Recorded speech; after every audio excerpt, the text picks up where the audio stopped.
네, 이제 선거일까지 9일이 남았습니다. 20대 대통령 선거가 이제는 사실상 카운트다운에 들어갔습니다. 막판까지 뜨겁게 달아오르고 있는 대선 경쟁, 최영일 평론가와 분석해 보도록 하겠습니다. 어서 오십시오. 안녕하세요. 예. 이재명 후보부터 보죠. 네. 대구 경북 지역으로 갔습니다. 네. 자기가 거기 출신이죠. 그런데 열세 지역입니다. 네. 이렇게 되면 이제 저는 경북의 아들입니다 강조하면서 어떻게든 표심을 조금이라도 더 끌고 와야죠. 그렇죠. 지금 이제 여야 모두 마찬가지인데요. 지금 이제 이 윤석열 후보나 이준석 대표도 호남 방문이 여느 대선보다는 굉장히 잦습니다. 그 이유는 뭐냐면 우리를 지지하는 이른바 좋은 표현은 아닙니다만 집토끼들은 총결집했다. 그렇다면 이제 상대 후보의 지지층을 일부라도 가져오는 사람이 이기는 게임인 거예요. 그래서 적진 탈환하기 경쟁이 지금 벌어져 있는 상황이고 말씀하신 대로 이제 호남에 대해서는 윤석열 후보도 다양하게 구애를 하고 있지만 이재명 후보는 TK가 고향인 것이죠. 안동을 고향으로 해서 자, 민주당 후보지만 나는 또 TK가 고향이니 고향에서도 좀 사랑받고 싶습니다 하는 구애를 강력하게 하는 거고요. 이거는 저 두 후보 모두 다 양진영 모두 다 이 필살기에 지금 경쟁을 벌이는 거고 그리고 마지막 남아있는 지대라고 한다면 이제 아직 선택하지 못한 중도층 이 정도를 위한 공략이 마지막 9일 동안 집중될 것 같습니다. 네. 윤석열 후보는 강원도 동해안 벨트를 지금 이제 돌고 있습니다. 그렇습니다. 북한의 도발이나 위협이 계속됐기 때문에 여기서는 역시 접경 지역이니까 그렇죠. 안보를 강조하면서 이제 또 표를 모아야 됩니다. 그렇습니다. 지금 또 이제 그런 와중에 이게 좀 윤 후보에게 다소는 유리하다고 할까요? 북한이 또 미사일을 쐈어요. 지금 정찰 위성용이라고 이야기를 했지만 이게 지금 다시 궤도 진입을 하는 기술만 갖추면 ICBM에 준하는 기술이기 때문에 그럼 이제 모라토리움이 되는 것인가? 핵 모라토리움에 대한 우려가 깔리는 가운데 말씀하신 대로 안보는 선점한다. 보수가. 그래서 지금 강원도 지역을 방문한 것은 안보 행보다 이렇게 규정할 수 있겠습니다. 네. 그래도 야권에서 가장 큰 이슈이자 쟁점이자 어떤 전환점이 될 만한 요인이 후보 단일화였습니다. 그렇습니다. 그런데 단일화 이후에 뭔가 될 듯하다가 결국 결렬됐다고 선언이 나왔고 그 이후에 서로 이제 비방전이 오고 가고 있는데 한번 잠깐 좀 들어보시죠. 양측 전권 대리인들이 오늘 아침 7시까지 회동 여부를 포함한 시간과 장소를 결정해서 통보해 주기로 협의를 했습니다. 그러나 안타깝게도 오늘 아침 9시 단일화 결렬 통보를 최종적으로 받았습니다. 시간과 장소를 정해 주신다면 제가 지방에 가는 중이라도 언제든지 차를 돌려 직접 찾아뵙고 안 후보와 흉금을 터놓고 얘기를 나누고 싶습니다. 전해온 내용을 듣고 그 내용이 별반 차이가 없기 때문에 그것에 대해서는 고려할 가치가 없다. 협상 테이블에 없었다고 하는 것은 그건 협상 상대자로서의 도리가 아니죠. 네. 그러면서 협상 과정이 양측에서 막 동시에 다 공개가 되고 있는데 전권 대리인을 보냈지 않냐는데 당신네 쪽은 전권 대리인인데 우리는 아니었다. 그다음에 서로 아주 대등하게 인사권을 갖고 행사하자라고 제안을 했는데 그쪽 의견이 그랬다는 거지 우리는 거기에 대해서 의견을 낸 적도 없다.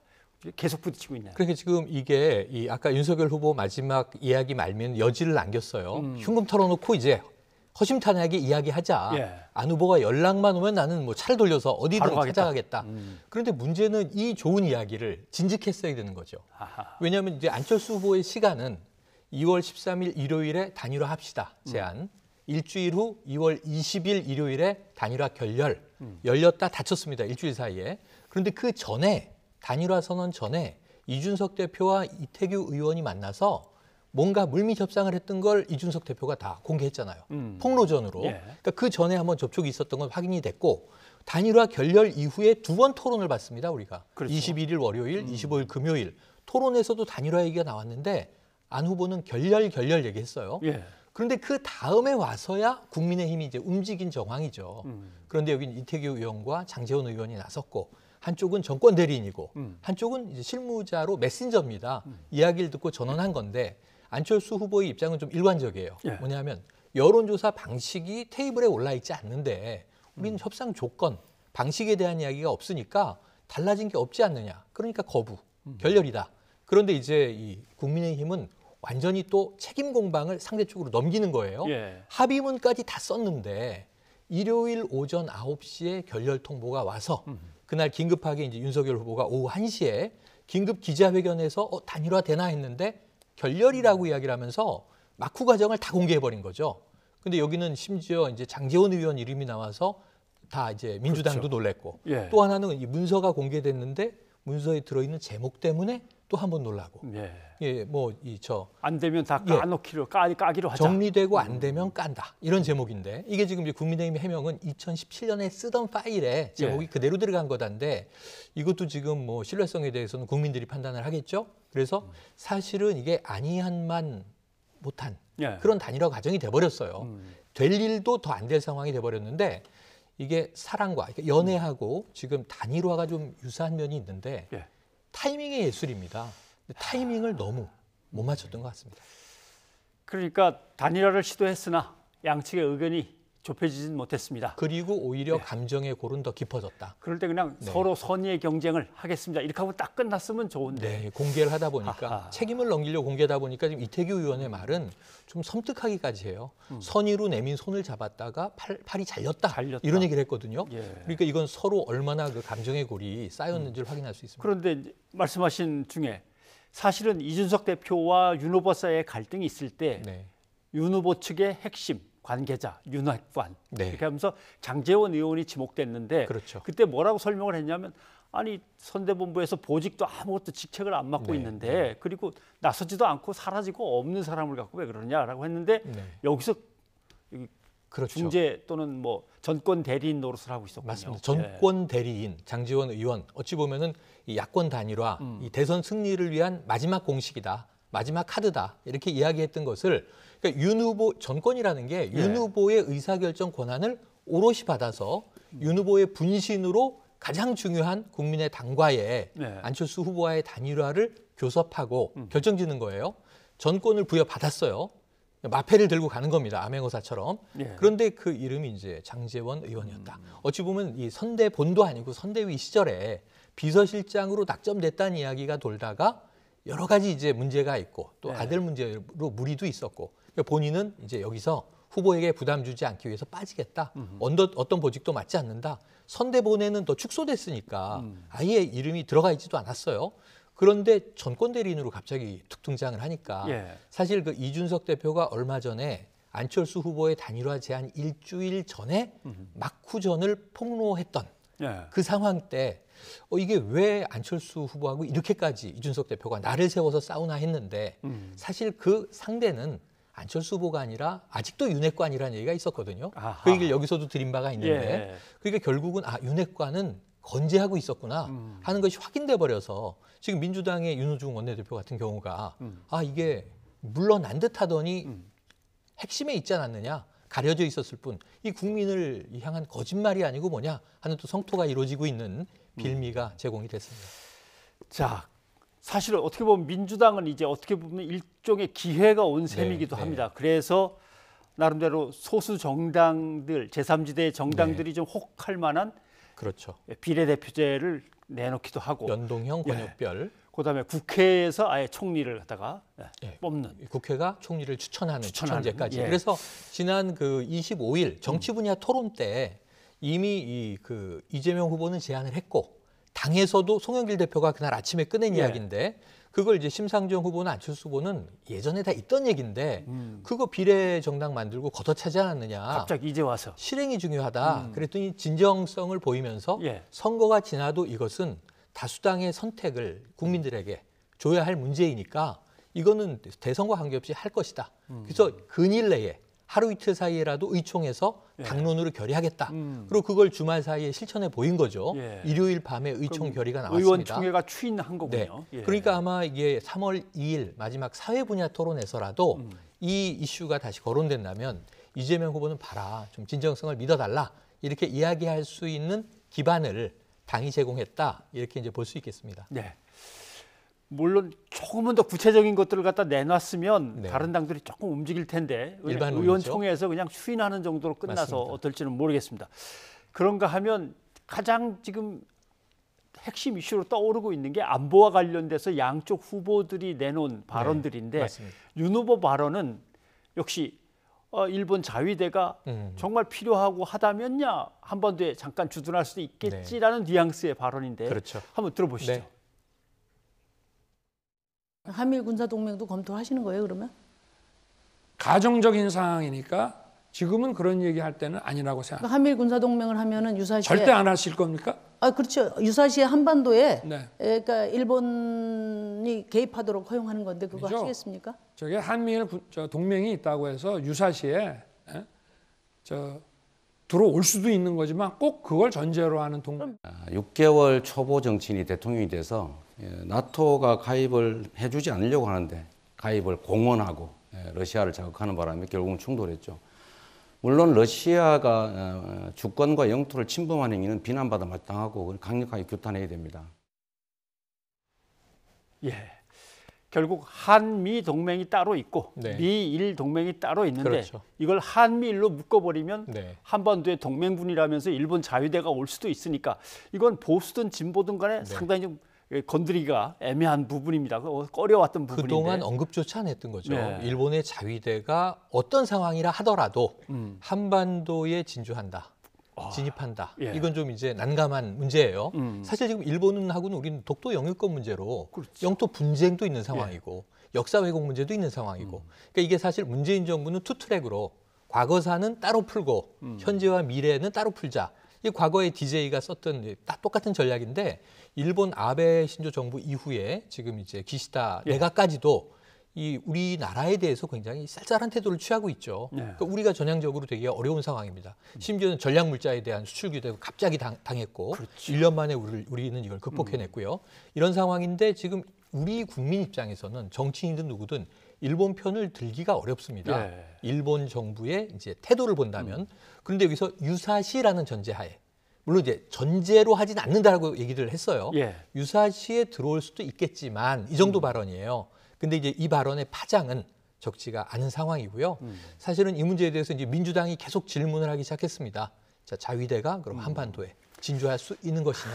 그런데 이제 여기에 대해서는 이제 그 국민의힘은 뾰족한 답변은 없이 무슨 유사시.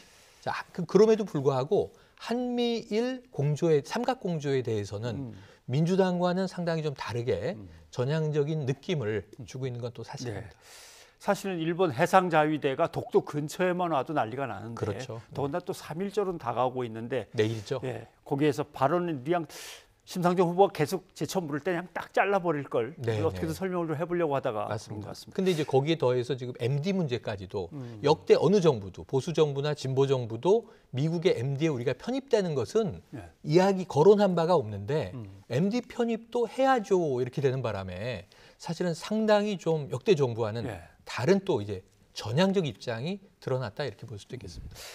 그리고 이재명 후보는 아마 윤석열 후보의 정치적 경력이 짧다는 걸 강조하고 약간 폄훼하려고 했던 건지 모르겠지만 우크라이나 대통령에 대해서 정치 경력이 짧다고 언급을 하면서 그게 결국 외신으로까지 번지는 이런 일이 벌어졌습니다. 해프닝이 됐고요. 거기에 대해서 이제 국민의힘에서 이것을 강력하게 이제 비판하고 비난하면서 대신 사과합니다 하는 얘기까지 나왔고 오늘 보시면은 이재명 후보도 사과를 했습니다. 젤렌스키 대통령과 우크라이나 국민들에 대해서 사과를 내놓고 저 이야기를 보셨습니다만 뒤에 전제가 또 붙어 있죠. 이 침공에 대해서는 러시아를 강력하게 규탄해야 하는 일이다라고 이야기를 했는데 자 그럼에도 불구하고 또 이 전쟁이나 충돌이라는 게 상호적인 것이다 보니까 그럼 이러한 러시아가 침공을 하는 빌미나 원인을 혹여 우크라이나가 제공한 거 아니냐. 그러니까 친나토, 친EU 쪽으로. 그런데 지금 며칠 사이에 상황이 급박하게 바뀝니다.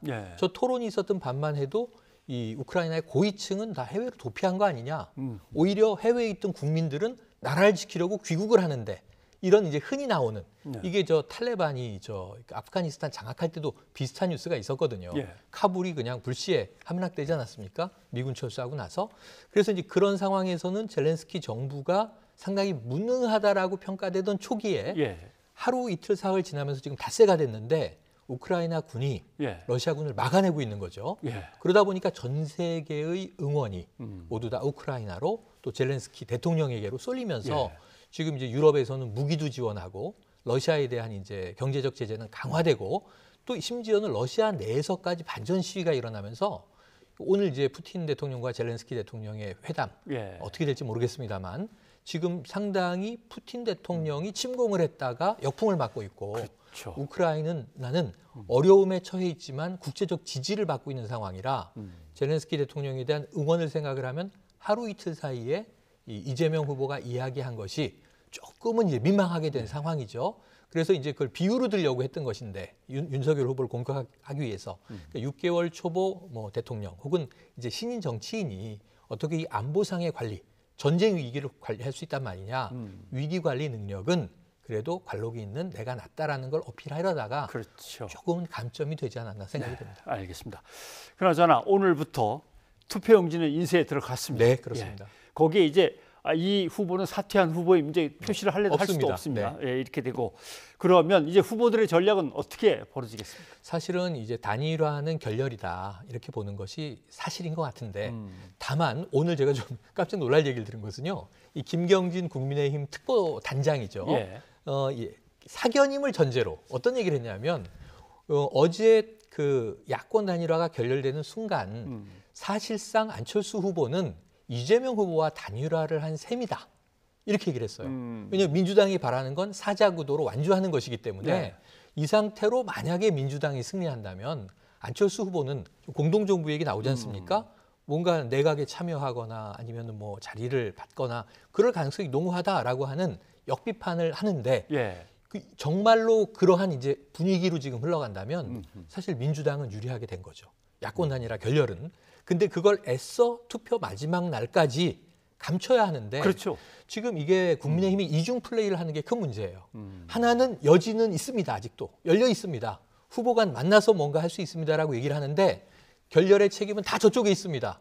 그럼 이게 하겠냐고요. 이 두 가지 시그널을. 그러니까 구애를 하려면 확실하게 구애만 하고 비판을 하려면 비판만 해야 되는데 한쪽으로는 책임을 다 떠넘기면서 한쪽으로는 마지막 여지는 열려 있다 그러면 제가 보기엔 이것은 남은 9일 동안 전향 가능성은 제로다. 자, 문제는 이것은 이제 만에 하나 이제 국민의힘이 정말 박빙 상황에서 이기고 지는 깻잎 몇 장 차이의 가름이 됐을 때 아마 야권 단일화 실패는 두고두고 커다란 아픔으로 남지 않겠나. 예. 물론 이제 우리가 가정적인 상황입니다만 그래서 저는 9일 후가 상당히 궁금해지는 대목입니다. 단일화 변수는 굉장히 중요한 대목이었는데 너무 허망하게 흘러가 버린 것 아닌가 하는 아쉬움은 남습니다. 네, 알겠습니다. 오늘 여기까지 듣도록 하겠습니다. 고맙습니다. 고맙습니다.